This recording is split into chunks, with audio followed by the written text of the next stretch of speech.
Hello students, कैसे हैं आप सब। उम्मीद करता हूँ आप सब अच्छे होंगे और ज़बरदस्त तरीके से पढ़ाई कर रहे होंगे। आप सबका फिर से स्वागत है आज की क्लास में।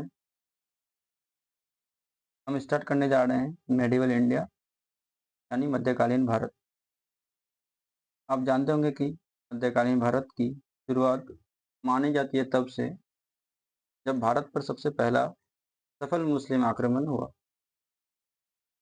जो कि अरबों के द्वारा यानी अरबियंस के द्वारा किया गया था। जिसमें वो आक्रमणकारी जो कि सबसे पहले सफल हुआ मुसलमानों में, he was Mohammad bin Qasim. इसने 712 ईस्वी में भारत पर सबसे पहला सफल मुस्लिम इन्वेजन किया या मुस्लिम आक्रमण किया था।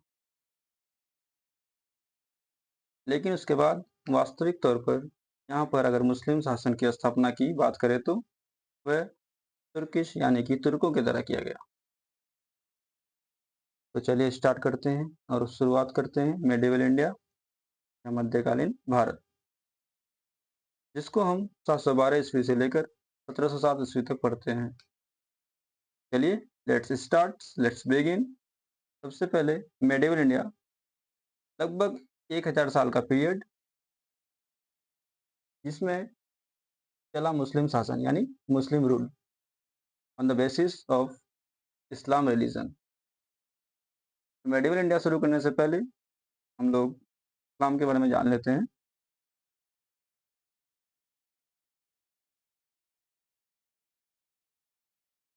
हिस्ट्री ऑफ इस्लाम पढ़ लेते हैं हम लोग।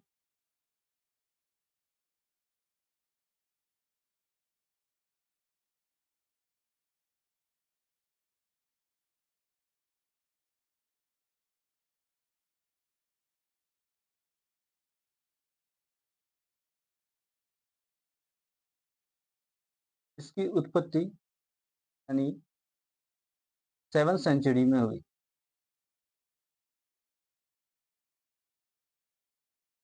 यहाँ पे इन अरब यानी अरब में।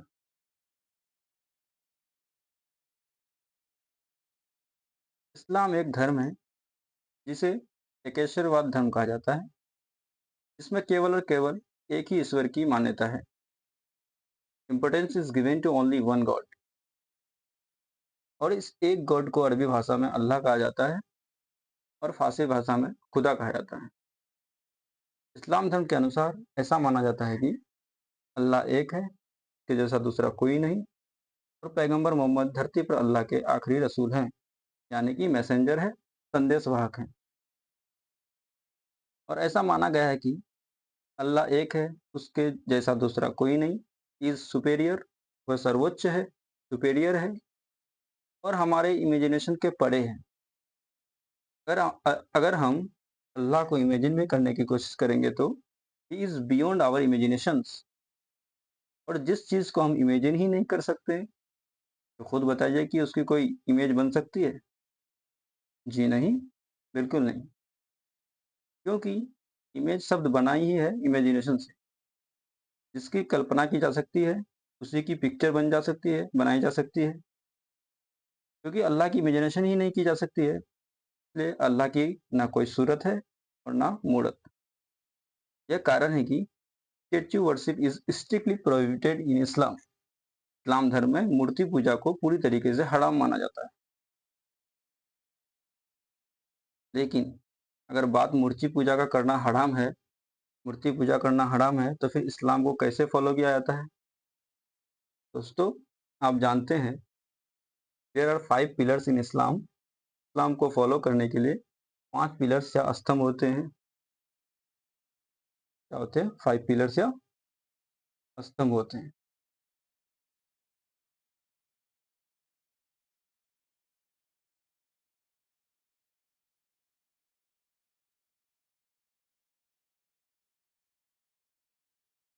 5 पिलर्स, जिसको हम लोग स्तंभ भी कहते हैं।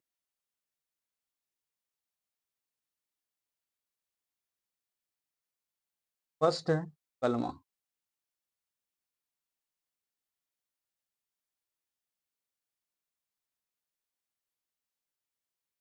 सबसे पहला होता है कलमा। ऑलवेज बिलीव इन कलमा। कलमा का मतलब होता है ला इलाहा इल्लल्लाह मोहम्मद रसूलुल्लाह। का मतलब होता है अल्लाह एक है, इसके जैसा दूसरा कोई नहीं है, और पैगंबर मोहम्मद या हजरत मोहम्मद अल्लाह के आखिरी रसूल हैं या संदेशवाहक हैं। जो व्यक्ति बिना सवाल करे इस बात पर विश्वास करता है, एतबार करता है, बस वही व्यक्ति क्या कहलाता है? मुस्लिम कहलाता है या मुसलमान कहलाता है। इसी को हम कहते हैं कलमा। जो व्यक्ति कलमा पर बिलीव नहीं करता, विश्वास नहीं करता, क्या कहलाता है? वह गैर मुसलमान कहलाता है, यानी वो काफिर है। काफिर का मतलब ही है the person who doesn't believe in कलमा इज नोन एज काफिर। फर्स्ट इसका पिलर क्या होता है? कलमा। सेकेंड,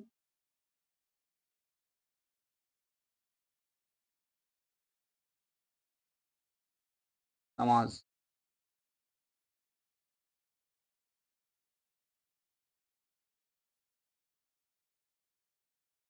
एक सच्चा मुसलमान दिन में 5 बार नमाज पढ़ेगा, यानी 5 बार नमाज अदा करेगा। जुम्मे की नमाज मस्जिद में होगी। एंड थर्ड इज रोजा।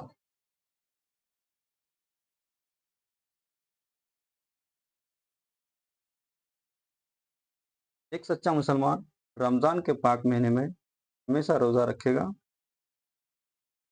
जिसे इस्लाम में सबसे पवित्र महीना माना जाता है, जिसमें मुस्लिम्स फास्टिंग करते हैं, रोजा रखते हैं, और जब रमजान का महीना समाप्त होगा और जब सबसे पहली चांद रात होगी या फर्स्ट मून नाइट होगी, उसी के अगले दिन ईद मनाई जाएगी। एंड फोर्थ पिलर इज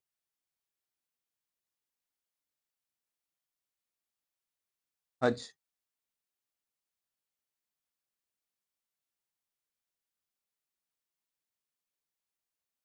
एक सच्चा मुसलमान जीवन में कम से कम एक मर्तबा हज यात्रा करेगा। और ये हज कहाँ होता है? मक्का टू मदीना। टेन फिफ्थ, यानी कि इस्लाम धर्म में जो सबसे बड़ी पिलग्रिम्स को विजिट करेगा, जो होते हैं मक्का एंड मदीना। क्योंकि पैगंबर मोहम्मद साहब का जन्म मक्का में और मृत्यु मदीना में हुआ था, इसीलिए इसे इस्लाम धर्म में सबसे बड़ा पिलग्रिम माना जाता है। इसके अलावा इस्लाम का 5वां पिलर है या स्तंभ है ज़कात।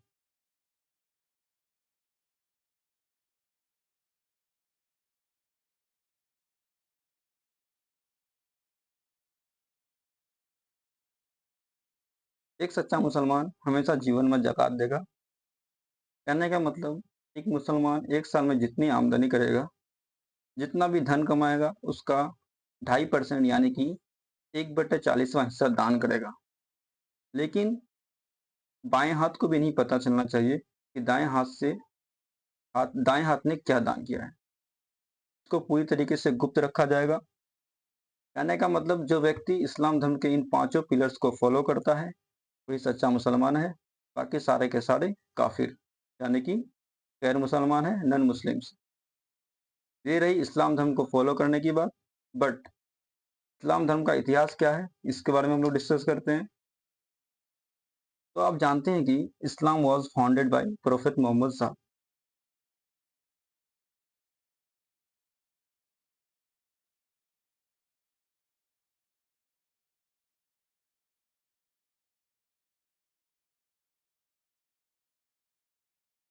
फाउंडेड बाय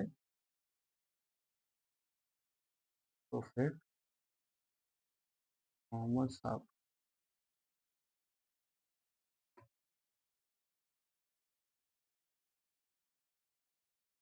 का 570 में जन्म हुआ और 632 तक ये है। जिनका जन्म 570 ईस्वी में हुआ, वो भी कहाँ? सऊदी अरब के शहर मक्का में हुआ था। और 632 को इनकी मृत्यु मदीना में हुई थी। अब 610 ईस्वी में। ही गॉट इनलाइटमेंट, यानी इनको महाज्ञान की प्राप्ति हुई। गॉट इनलाइटमेंट यानी महाज्ञान की प्राप्ति। महाज्ञान की प्राप्ति हुई, इनलाइटमेंट की प्राप्ति हुई, और कहाँ पर? एक गुफा में, एक कैव में। उस कैव का क्या नाम था?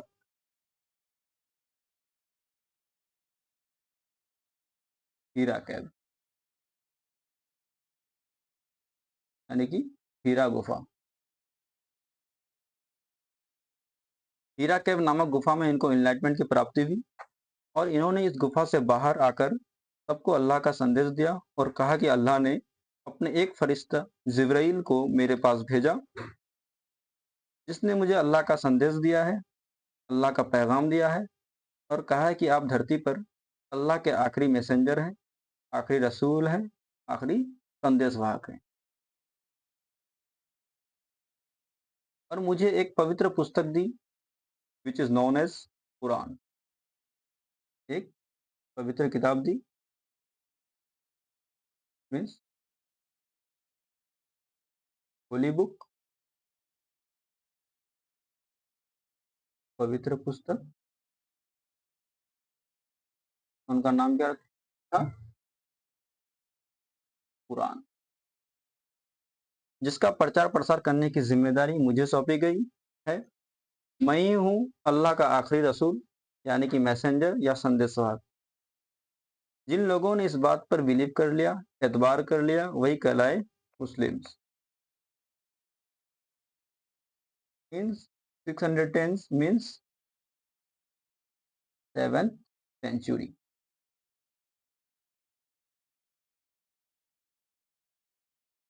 अर्थात 7वीं शताब्दी में इस्लाम की उत्पत्ति हुई, इस्लाम धर्म की स्थापना हुई। के बाद इन्होंने अपने प्रीचमेंट्स, अपने उपदेश दिए, अपने उपदेश देने शुरू किए, लोगों ने इन्हें फॉलो करना शुरू किया। धीरे धीरे इनकी इसकी पॉपुलैरिटी बढ़ने लगी, लेकिन इनकी बढ़ती हुई पॉपुलैरिटी इनसिक्योरिटी बन गई किसकी? वहाँ एग्जिस्टिंग रिलीजन की, जो पहले से एग्जिस्ट कर रहे थे, जैसे कि जुडाइज्म यानी यहूदी धर्म, जैसे कि क्रिश्चियनिटी ईसाई धर्म। इसीलिए इनकी बढ़ती हुई पॉपुलैरिटी से इनसिक्योर होकर इन्हें हमेशा के लिए मक्का छोड़ने के लिए मजबूर कर दिया गया। और दोस्तों ध्यान रखेंगे, इन 1622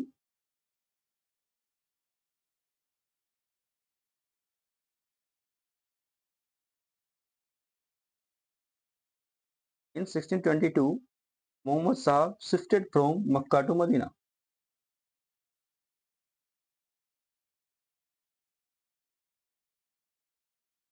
Muhammad Sahab shifted from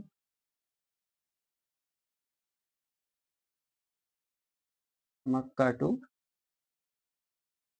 Medina. Muhammad Sahab Mecca से मदीना शिफ्ट हो गए, और मक्का से मदीना जाने की जर्नी को इस्लाम धर्म में हिजारत कहा जाता है।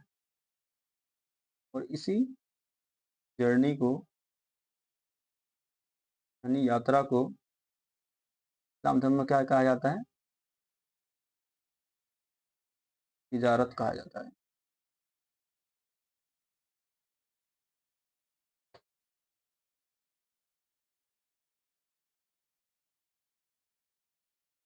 और ध्यान रखेंगे, जिस साल प्रोफेट मोहम्मद मक्का छोड़कर मदीना गए, उसी साल शुरू हुआ Islamic calendar, which is known as Hijri संवत।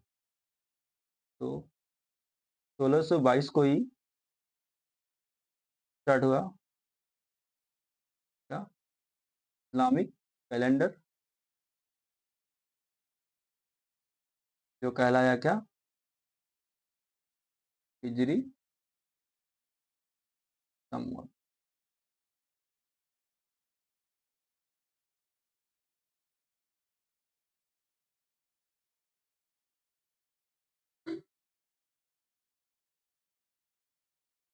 और जैसा कि मैंने आपको बताया इन 1632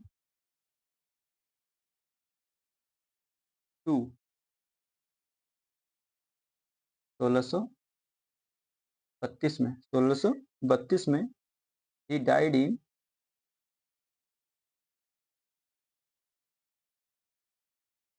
मदीना।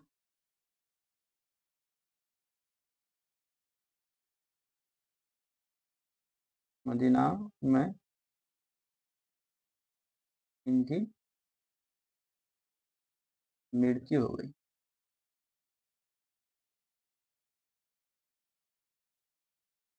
1632 ईस्वी में मदीना में इनकी मृत्यु हो गई।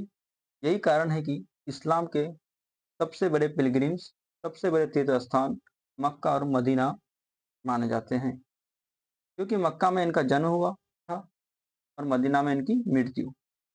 और यही कारण है कि विश्व की सबसे बड़ी मस्जिद अल हरम मस्जिद मक्का में ही है, जहाँ पर हज यात्रा के लिए जाते हैं।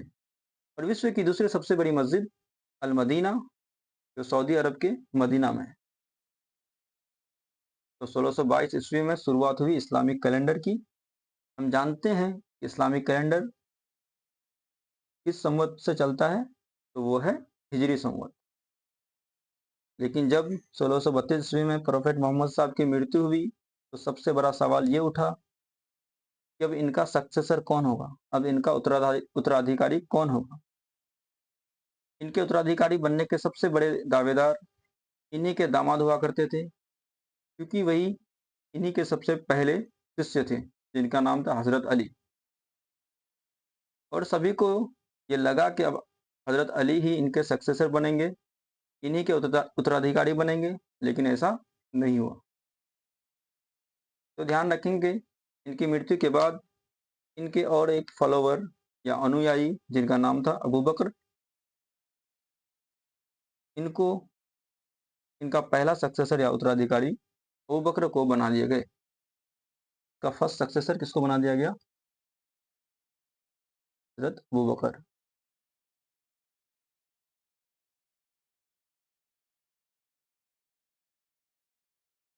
फर्स्ट सक्सेसर किसको बना दिया गया? हजरत अबू बकर। और जैसा कि आपको पता ही होगा कि इस्लाम धर्म में सक्सेसर को ही खलीफा कहा जाता है। इस्लाम धर्म में सक्सेसर्स को ही क्या कहा जाता है? खलीफा।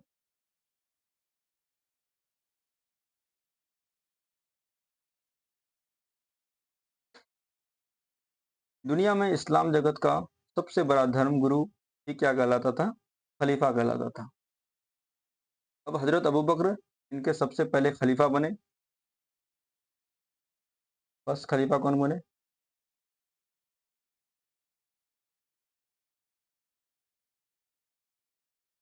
हजरत अबू बकर। सेकंड बने हजरत उमर। एंड थर्ड बने हजरत उस्मान। एंड फोर्थ हजरत अली। लेकिन जब चौथे नंबर पर खलीफा अली बने, तो इस बात को लेकर एक डिस्प्यूट हुआ, एक इस बात को लेकर एक विवाद हुआ, क्योंकि 15 से 20% मुसलमान ऐसे थे जो डाई हार्ड फॉलोवर थे हजरत अली के, जिनका ऐसा मानना था कि हम तो अली को ही सबसे पहला खलीफा मानेंगे, क्योंकि हजरत अली ही प्रोफेट मोहम्मद साहब के सबसे पहले शिष्य थे और उनके दामाद भी थे। लेकिन 80 से 85% मुसलमान का मानना था कि हम तो अपना सबसे पहला खलीफा हजरत अबू बकर को मानेंगे। इसी बात को लेकर एक डिस्प्यूट हुआ, एक विवाद हुआ। And Islam was divided into two communities, और इसी के साथ इस्लाम दो कम्युनिटीज में बढ़ गया।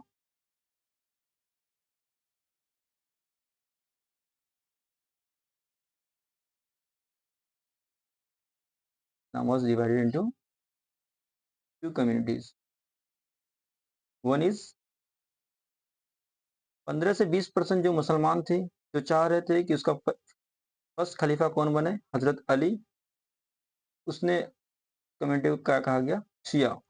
और जो 80 से 85% जो मुसलमान थे, जो चाह रहे थे उसका खलीफा कौन बने? अबू बकर बने। उस कम्युनिटी को कहा गया सुन्नी। ये शिया। इसमें क्या थे? 15 से 20% मुसलमान थे।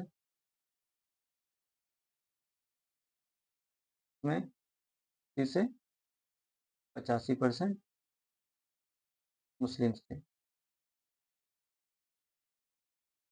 ये अपना फर्स्ट खलीफा किसको मानते थे? हज़रत अली को। और ये अपना फर्स्ट खलीफा किसको मानते थे? हज़रत अबू बकर को।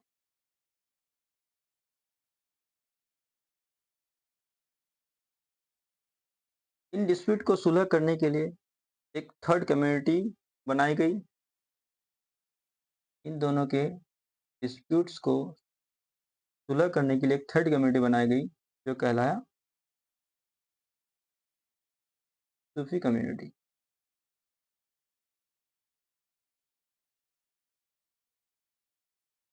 सूफी वो होते हैं जो शरीयत के कानून को नहीं मानते हैं, केवल और केवल अल्लाह को मानते हैं और अल्लाह को अपना महबूब समझकर उससे मोहब्बत करते हैं।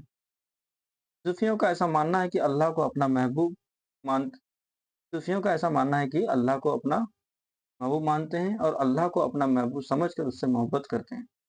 और ये कहते हैं कि अल्लाह से मोहब्बत करना ही उसकी इबादत करना है और अल्लाह की इबादत करने का सबसे सही तरीका है सूफी म्यूज़िक या सूफी संगीत। इसलिए जब हम दरगाहों पर या मज़ारों पर जाते हैं तो देखते हैं वहाँ पर कव्वालियाँ चल रही होती है, सूफी संगीत चल रहा होता है। वो एंटरटेनमेंट के लिए नहीं होता है दोस्त, वो सूफी की इबादत करने का एक तरीका है। अगर आज के बाद आपके कानों में ये बात पड़े या कभी आपको ऐसा कुछ गाना पड़े, प्रीत की लत मोहे ऐसी लागी हो गई हो मैं दीवानी तेरी दीवानी। ये कोई लड़की लड़के से नहीं कह रही है, ये एक सूफी अल्लाह से कह रहा है, क्योंकि वो अल्लाह को अपना महबूब समझता है और अल्लाह से मोहब्बत करना ही उसकी इबादत करना है। और इबादत करने का सबसे सही तरीका है सूफी म्यूजिक या फिर सूफी संगीत। तो दोस्तों, कंक्लूजन ऑफ दिस कि हमें अरब से 3 कम्युनिटीज मिली। First is Shia, second Sunni and third is Sufi. इसीलिए सऊदी अरब से ही भेजा गया दुनिया के अलग-अलग देशों में लोगों को कि जाइए और पूरी की पूरी दुनिया में इस्लाम धर्म का प्रचार कीजिए। अब हम लोग पढ़ेंगे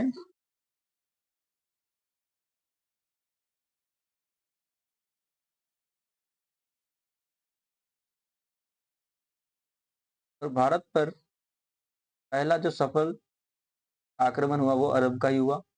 पहला मुस्लिम सफल आक्रमण अरबियंस के द्वारा ही किया गया। तो पढ़ते हैं अरबियंस इन्वेजन इन इंडिया। कब हुआ? 712 ईस्वी में हुआ।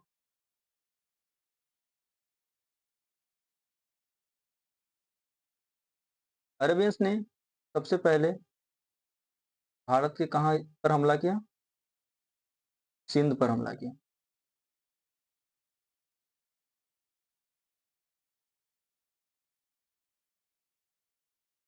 सिंध पर हमला किया।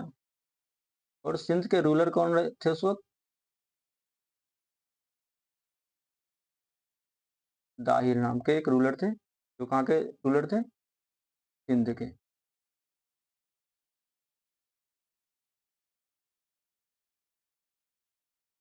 और ये कौन से डायनेस्टी के, मतलब कौन से वंश के राजा थे ये? ब्राह्मण डायनेस्टी के रूलर थे, यानी ब्राह्मण वंश के राजा थे। तो सिंध का कैपिटल हुआ करता था अरौर।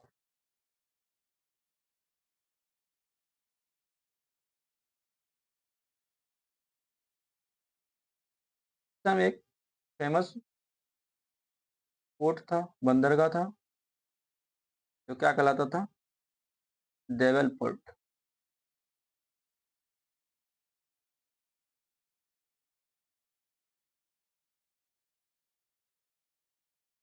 डेवल बंदरगाह।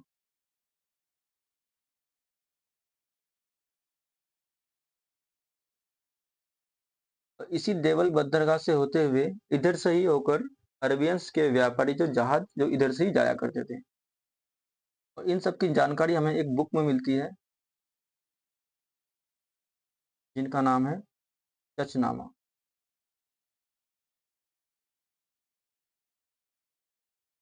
इसका ऑथर अननाउन है, अज्ञात है, बट को जो अनुवाद किया है, ट्रांसलेट किया है, वो है अल कूफी।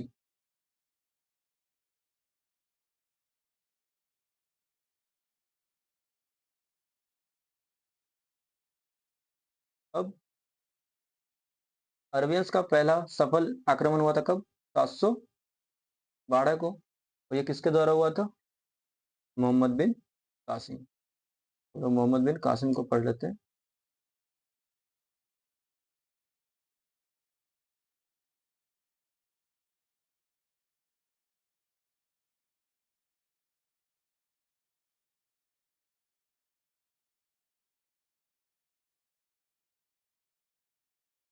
सात सौ बारह से 714।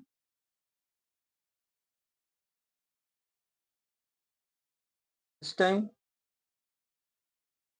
अरब के रूलर हुआ करते थे अल हज्जाज।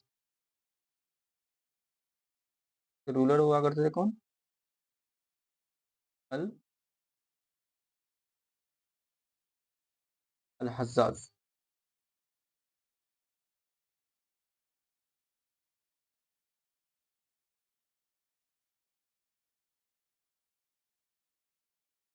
और ये अल हज्जाज कौन था? He was governor of Khalifa of Syria. He was governor of Khalifa of Syria. ये क्या थे? सीरिया के खलीफा के गवर्नर थे। यानी उस टाइम जो सुल्तान का पद था, सूर्या वो सीरिया के सुल्तान के हाथों में था। और ये अल हज्जाज उसके क्या थे? गवर्नर थे। अब इन अब मोहम्मद बिन कासिम का इस अल हज्जाज से क्या रिलेशन है? जो मोहम्मद बिन कासिम था, इस अल हज्जाज का क्या था? वो कमांडर इन चीफ था। यानी कि अल हज्जाज का मोहम्मद बिन कासिम क्या था? सेनापति था। सिंध पर आक्रमण करके दाहिर को पराजित किया मोहम्मद बिन कासिम ने, और दाहिर की हत्या कर दी। और पता चलता कि दाहिर की दो पुत्रियां थी। एक का नाम था सूरी देवी तथा दूसरी का नाम परवल देवी। मोहम्मद बिन कासिम ने दोनों को अगवा करके अल हज्जाज के पास भेज दिया, क्योंकि अल हज्जाज के भी दो पुत्र थे। तो इसमें लिखेंगे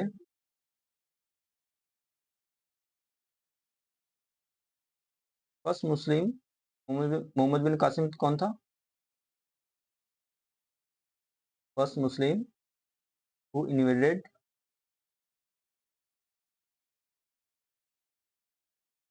इंडिया।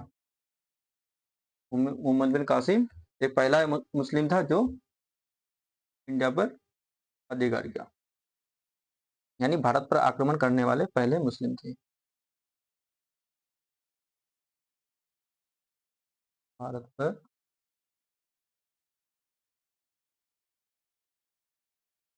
पर आक्रमण करने वाले पहले मुस्लिम बने।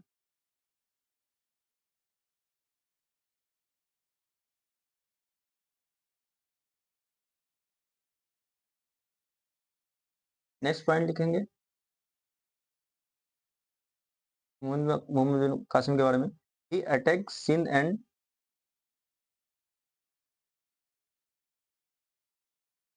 ही अटैक सिंध, इसने सिंध पर अटैक किया एंड डिफीटेड, और पराजित किया किसको, अ हिंदू रूलर, एक हिंदू रूलर को, नेम जिसका नाम क्या था, Dahir.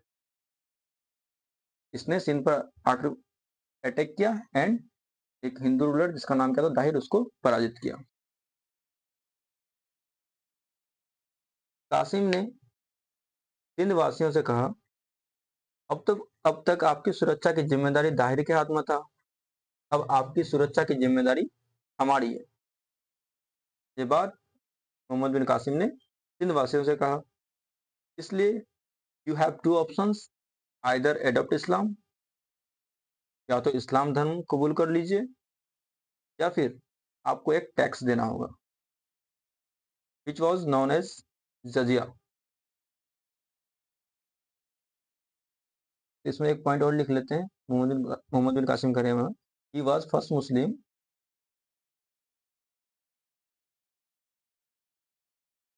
he was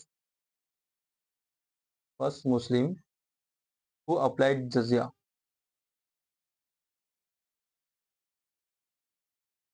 who applied jizya in India। ये जजिया टैक्स लगाने वाले पहले मुस्लिम थे इंडिया में। जजिया क्या होता है?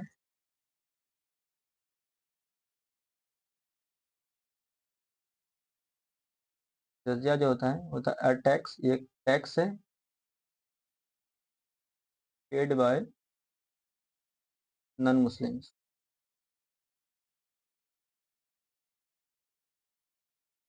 जजिया tax paid by non Muslim. तो ये कितना पेड करना होता है?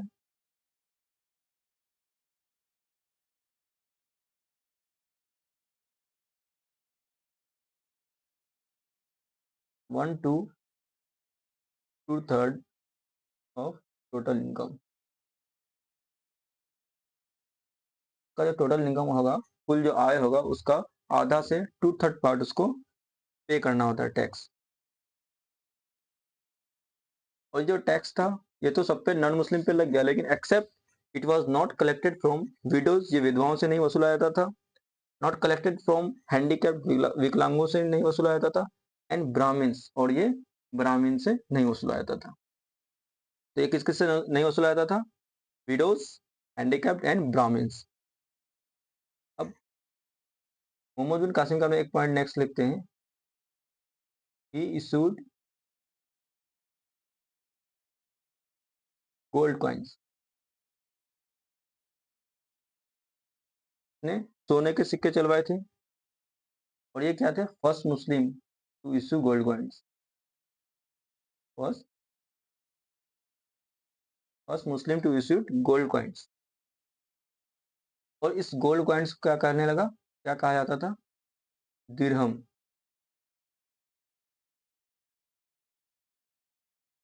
क्योंकि आज भी करेंसी है कहाँ का? नहीं, मुद्रा है कहाँ का? तो यूएई का। ये फर्स्ट मुस्लिम था जो गोल्ड कॉइन चलवाया है। लेकिन इंडिया में फर्स्ट गोल्ड कॉइन इशू करने वाले कौन थे? First gold coins issued in India. First gold coin India में किसके द्वारा चलवाया गया था? वो था इंडो ग्रीक्स। और ये क्या था? फर्स्ट मुस्लिम जो गोल्ड कॉइन्स को इशू किया था। और इसने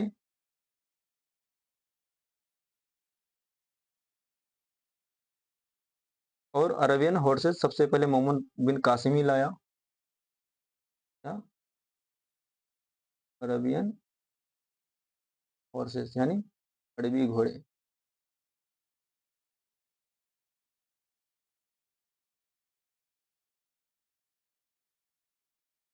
नेक्स्ट, किसी ने ही खजूर की खेती करना स्टार्ट किया, ऊँट को पालना स्टार्ट किया। इसमें लिखेंगे harvesting of dates and camel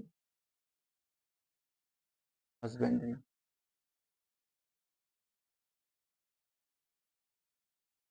camel husbandry and harvesting of dates. किसी ने क्या किया, खजूर की खेती करना स्टार्ट किया था और ऊँट का पालना। तो ये कहाँ किया था? सिंध में ही।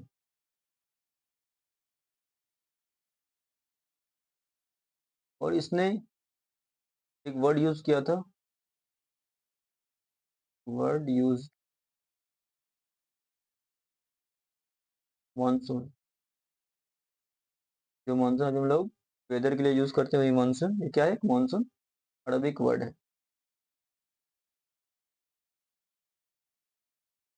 ये एक अरबी शब्द है।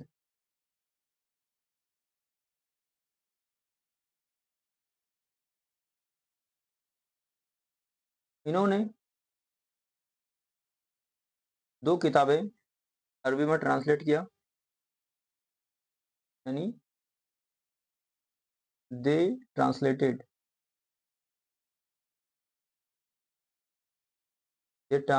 टू बुक्स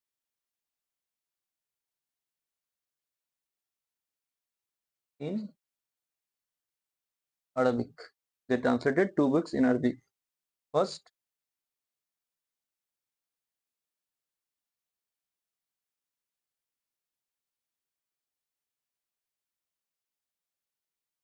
चरक संहिता।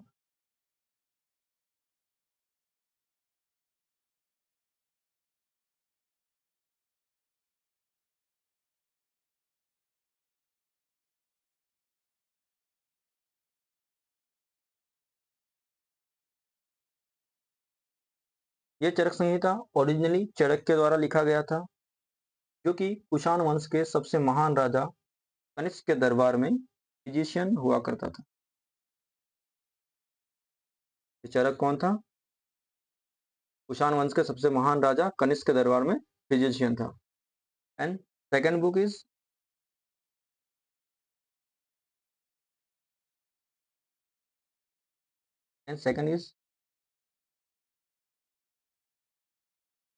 पंचतंत्र।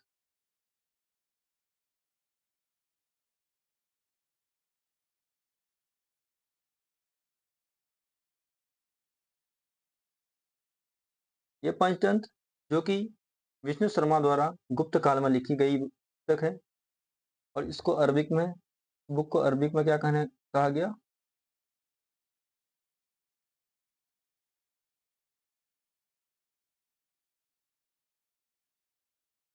कलीला व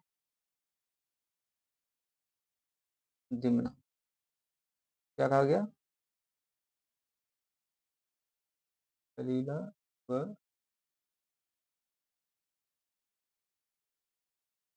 दिमना।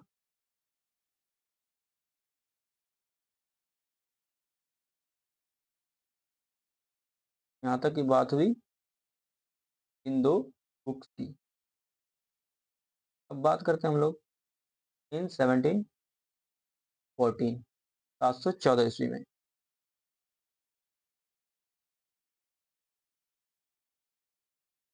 714 ईस्वी में मोहम्मद बिन कासिम रिटर्न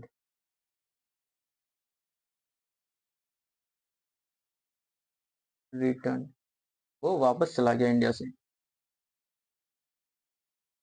क्योंकि चचनामा पुस्तक से हमें यह जानकारी मिलती है कि वो दाहिर की दो पुत्रियां, जिन्हें अल-हज्जाज के पुत्रों के लिए भेजा गया था, उन्हीं दोनों ने अल-हज्जाज को मोहम्मद बिन कासिम के खिलाफ भड़का दिया और कहा कि हम दोनों को आपके पुत्र के लिए भेजा गया है, लेकिन हमारी आबरू, हमारी इज्जत, हमारी अस्मत वो पहले ही लूट चुके हैं।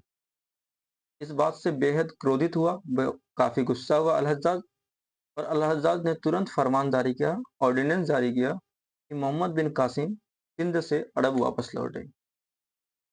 और चश्नामा से हमें ये भी जानकारी मिलती है कि जब ये वापस लौट गया तो अल-हज्जाज द्वारा इसे मृत्यु दंड दे दिया गया, यानी कि कैपिटल पनिशमेंट दे दी गई।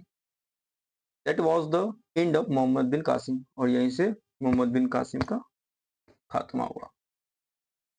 इसके बाद मुस्लिम्स यानी मुसलमानों की बात करें तो आप जानते हैं कि 18th सेंचुरी से लेकर 12th सेंचुरी तक राजपूत एरा चला, यानी राजपूत काल चला। हमारा देश कई छोटे-छोटे राजवंशों या डायनेस्टीज में विभाजित हो गया, यानी कि कमजोर हो गया, और उसी का फायदा उठाया तुर्कों ने। टर्किश इन्वेडर्स ने, और अरबों के बाद भारत में आक्रमण करने वाले दूसरे सफल मुस्लिम्स थे तुर्क, यानी टर्किश।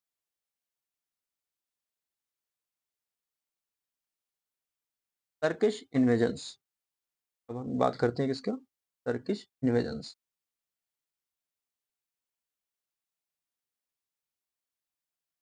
अरब इन्वेजन्स के बाद सबसे सफल इन्वेजन किसका माना, मुसलमान का माना गया, तो वो कौन था, टर्किश।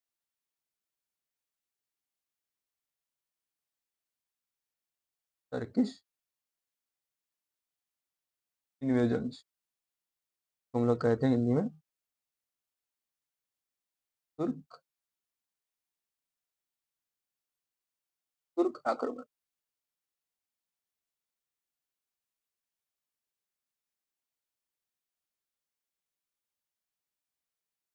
भारत पर आक्रमण करने वाला सबसे पहला सफल तुर्क या तुर्किश हुआ मोहम्मद, कौन हुआ, महमूद, जो कि इतिहास में मोहम्मद ऑफ गजनी कहलाता है।